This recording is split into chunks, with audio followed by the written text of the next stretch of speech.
ఈ జనాలు ఈ హడావుడి చూసి ఎక్కడికన్నా మేము తిరణాలకి వెళ్ళామేమో అనుకుంటారేమో, అది కొంచెం పొరపాటే.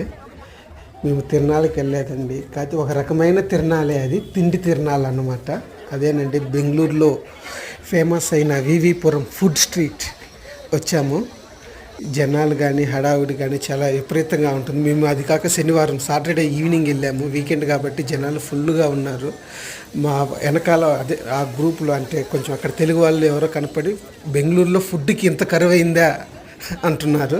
అంటే అక్కడ జనాలు రోజు తినే ఐటమ్స్ అయినా సరే, రోజు తినే తిండి అయినా సరే అంతమంది క్రౌడ్ అనమాట. ఓన్లీ ఫుడ్ స్ట్రీట్కి ఇంతమంది వచ్చారు. మనకి ఇక్కడ దొరకని ఫుడ్ అంటూ ఉండదు, అన్ని రకాల ఫుడ్ ఐటమ్స్ ఉంటాయి. స్నాక్స్ కానీ, ఇడ్లీ, దోశ, పూరి, అన్ని రకాల స్వీట్స్ అన్ని A to Z తిరుగుతాయి. మేము ఇదివరకు వెళ్ళిన food street video full video కింద లింక్ ఇస్తాను, చూసి సబ్స్క్రైబ్ చేసుకొని సపోర్ట్ చేయండి. Thanks for encouraging us. Please like, share, comment, subscribe.